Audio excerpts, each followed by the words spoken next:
Yo, hello, it's me.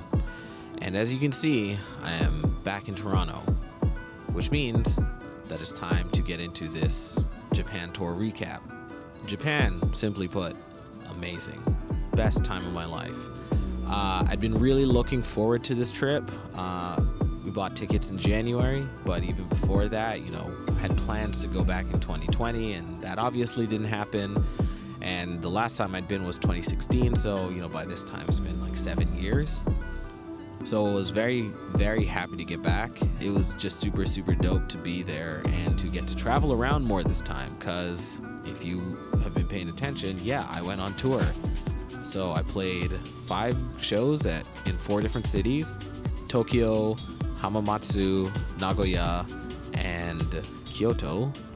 And man, what a pleasure it was. What a treat it was to see all these new cities and learn new stuff about them.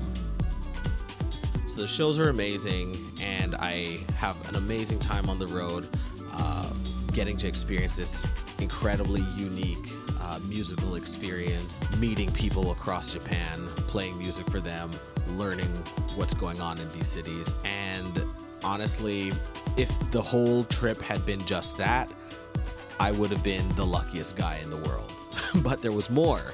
Thanks to my friends at Yamaha and Roland, while I was in Hamamatsu, I had the opportunity to visit, the museums of both of these companies that are headquartered there. And Hamamatsu, I cannot stress enough what an uncovered gem of a place that is. Rich musical history. Look it up. Look up the companies that come from there. A lot of incredible music manufacturers. And so because I happen to work with people at Yamaha and Roland, I got invited to take some tours. Got to go to Yamaha's Innovation Road, where they have this incredible facility. Museum isn't even the right word. It's almost like a gallery where they had basically everything they've ever made, from the very first Yamaha organ all the way up to, modern synths and instruments, and even a bunch of concept things that were never released, as well as even some prototypes of things like the reface synths. And it was so beautiful and so cool to see everything laid out.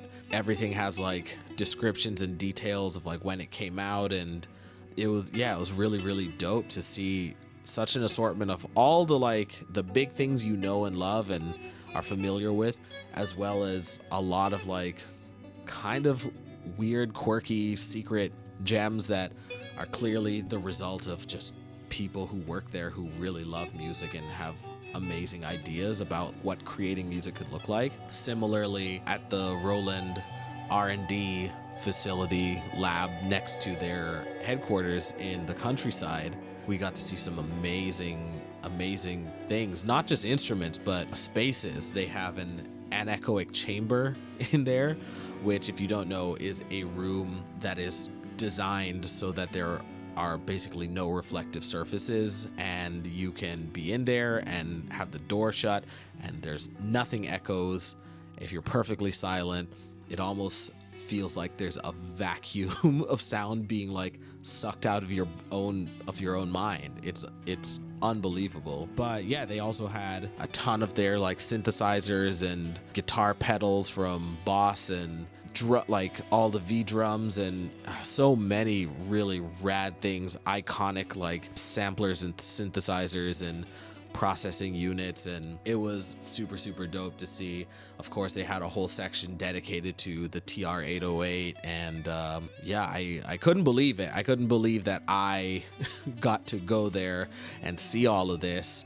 But it's very special thanks to all my friends at Roland, Shirato-san and company, who your hospitality was so incredible, for taking us out and really allowing us to enjoy all of these things that just music nerds just want to nerd out about. So there you have it. That was my magical musical adventure across Japan. Really have to say thank you to a couple people. Thank you so much to Daddy Kev and to Bun-san for inviting me along and letting me play all 4 dates on the Scenario Japan tour. What an absolute honor. I set out really and truly only wanting to play once, maybe twice in Tokyo. And yeah, before I knew it, we had this incredible lineup of dates in all these amazing cities set up. And it was an honor to go. My life has changed because of it. And so I'll be forever grateful for that. And I'm happy to do this again anytime you want. Thank you to Yusuke and to Charmaine for setting me up and accommodating me at Innovation Road at Yamaha. I have long admired the history and the legacy of Yamaha, this company founded from a guy who really believed in doing a good job of making things, and it was really something special to get to see all of that history and that heritage laid out before me. Thank you so much.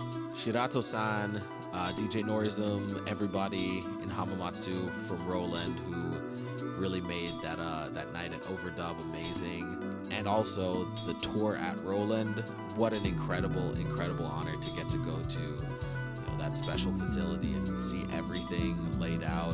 Thank you again. You've all been so cool and everyone was so kind, and it was amazing to get to see where you work and where you make all these incredible things and some of the incredible things that have come even before you. So thank you again to everyone at Roland for also giving us that amazing tour. Also, everyone I met in Japan, I met a lot of cool people who put me onto some amazing stuff. So thank you to Raimi, to Coco, to Gaku from Jazzy Sport, Lidly as well for throwing the open one and letting me come through and rock with you all. My boy Go Yama, gotta give it up to you. Thank you so much for connecting me and for spending time and hanging out. Sarika for helping me with the merch translations. So good to finally meet you in person. Honestly, everybody I played with on this tour were all so cool, and it was amazing to get to meet you, hang out with you, watch you play, hear your music. So yeah, that was really great, and I hope we can all do it again and cross paths anywhere else in the world. And yeah, I'll see you guys next time.